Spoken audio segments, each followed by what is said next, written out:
سلام، من سمیرا هستم. به کانال خودتون خوش اومدین. بچه‌ها بریم بهتون یاد بدم که چجوری گوشه کار رو انقدر تمیز در بیارین برای کارهای مختلف. تا انتهای این آموزش همراه من باشید. این بچه‌ها اولین کاری که میکنین، حالا ابعاد مورد نظرتون هر چقدر که هست، حالا سفره است یا زیر بشقابی، هر چیزی که هستش رو ابعاد مورد نظرتون رو گونیا میکنین و مستطیل یا مربعتون رو میبرین. بعد از این قسمت 1 سانت علامت بزنین دور تا دور کار، یعنی همشون 1 سانت باید علامت بخوره و بعد 1.5 سانت علامت میزنین به این شکلی که دارین میبینین. بعد از این میان 5 سانت علامت میزنین به صورت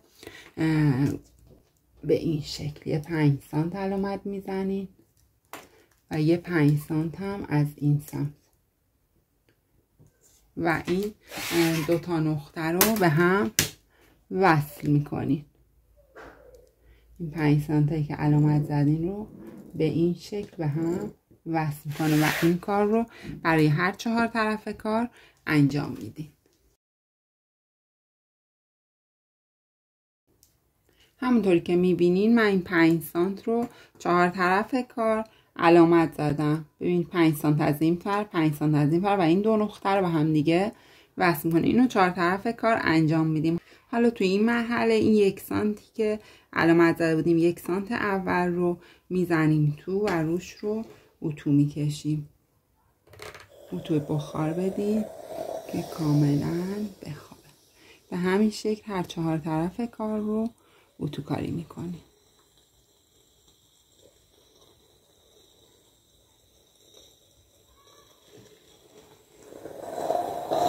بینین بچه ها من 4 طرف کار رو 1 سانتش رو اتو کردم به این شکلی که میبینین. حالا اون 1.5 سانت رو دوباره اتو میکنیم به این شکل.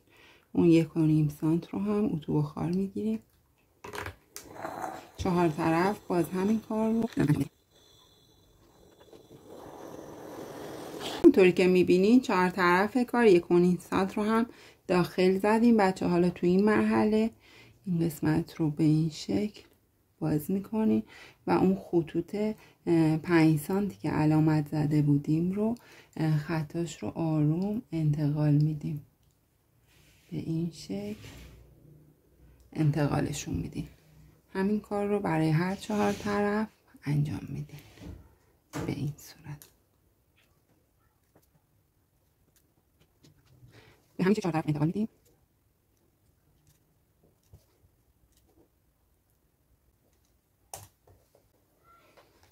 حالا توی این مرحله میاین ببینید این 2 قسمت رو به این شکل روی هم قرار میدین به این صورت و این قسمت کار رو سنجاق میکنید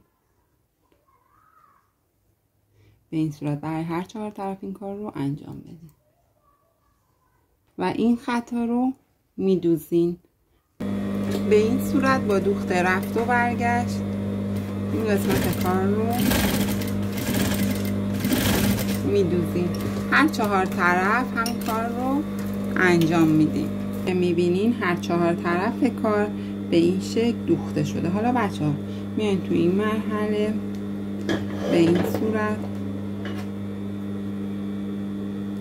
این قسمت کار رو برش میزنیم. تکه های اضافه این قسمت رو اگه باشه برمیداریم. بعد این قسمت کار رو به این شکل باز میکنیم و این سمت رو به این شکل میدیم به سمت داخل.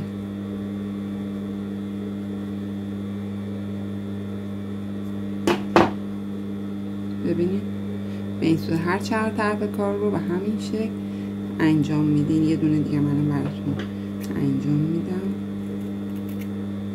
به این شکل. بعد این قسمت رو آروم به این شکل باز میکنید و این قسمت رو میدید داخل و بعد به این صورت با قیچی باز درستش میکنیم به این شکل.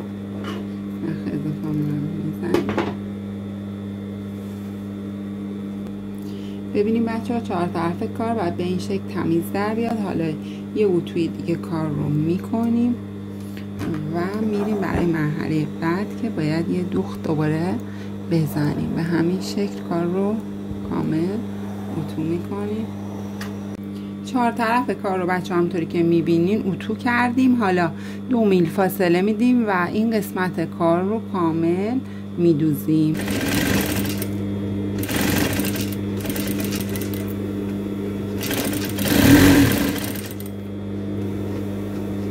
این شکل سر کار رو 2 میل فاصله میدیم و میدوزیم.